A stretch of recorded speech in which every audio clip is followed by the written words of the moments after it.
Now we know this is not just a problem of Nigeria. From Lagos, I travel back to Jerusalem. I go for my 99th visit since leaving office. So, and mind you, my wife often says to me, it's not the number of visits you make, it's the progress that counts.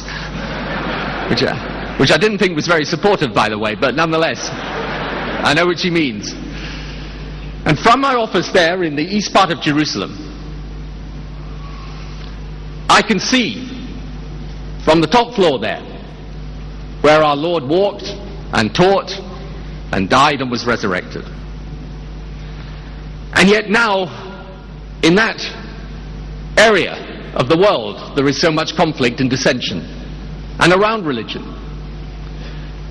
And I was thinking today of the words of our Lord in the Gospel of Mark, chapter 7, when he quotes Isaiah. And he says, these people honoureth me with their lips, but their heart is far from me. And I reflect on this city, the holy city in the Holy Land, and I would love to see the day when Jerusalem was not only holy in its history and its tradition, but in the message of love and compassion and reconciliation it could send out to all people in the world.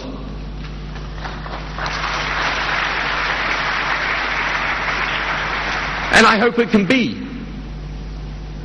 But it can only be if people of different faiths learn to live with each other, learn from each other, and love each other as fellow human beings. And that message is one of love and compassion. But it is also a message of social justice. For that too is a message of our Christian gospel. And a nation transformed is a nation where progress marches hand in hand with justice. This idea of equity, it's not just a legal idea. It's a social imperative, and it's an economic imperative too. Because there will be no transformation of any country in the world today without opportunity being within the reach not of the few but of the many. Because today you can import the technology, you can even import the capital, but the people are the resource. If the people do well, the nation does well. If the people are invested in, the nation is invested in. If the people are able to fulfill their potential, the nation fulfills its potential. This is the rule today. Now, doing it is hard, but we need to have that as our goal and our ambition. And so when we think of these young people starting their life today, wondering what will become of them, wondering what they will do in the future, we have to be giving them the education and the skills and the wherewithal to operate in a world that's changing so fast around us, and in which the opportunity has to come within the reach of all people. So we need all of these things. We need to get things done in government. We need to have safety and security. We need to reconcile religious belief with the way society develops. We need to put the opportunity in the hands of the many and not the few. But we also need one other thing. Because as the good book says, without vision the people will perish. And that vision of a future that is better than the past, is what gives us hope. And I believe Nigeria should be hopeful today. Why? Because of its people. Nigeria won't be built by outsiders, however well-intentioned. Nigeria will be built by the strength, the intelligence, and the dedication of Nigerians. Nigeria's destiny in Nigeria's two hands. This is what will transform this nation. And if we want to see an example of hope and vision and transformation, we can look around us here today. We can look around us because building this was an extraordinary achievement and mission. But to build it, not just as a center of worship, but as a center of action, of compassion, of helping people.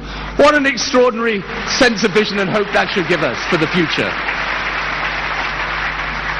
Here it is, providing health care for those, as the good doctor just said, I think, regardless of wealth or creed or faith, for everyone. What a great expression of God's purpose. Education. Even a business center here, I think. So here we have, in a microcosm of well-intentioned endeavour, here we have the constituent parts of what really does bring about a national transformation and social justice. Here we have a great cathedral built to express the spiritual values of the people and their belief in God. But here we have also God's purpose translated into a mission to help others.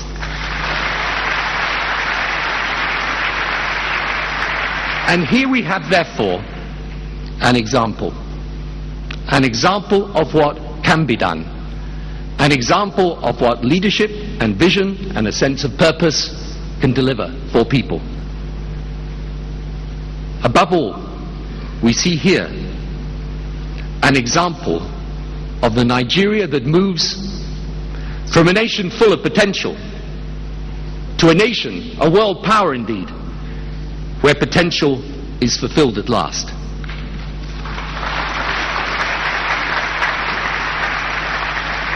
Mr. President, Pastor Paul, distinguished guests, wonderful congregation here today. I can't tell you what an honor and a pleasure it is to be with you today.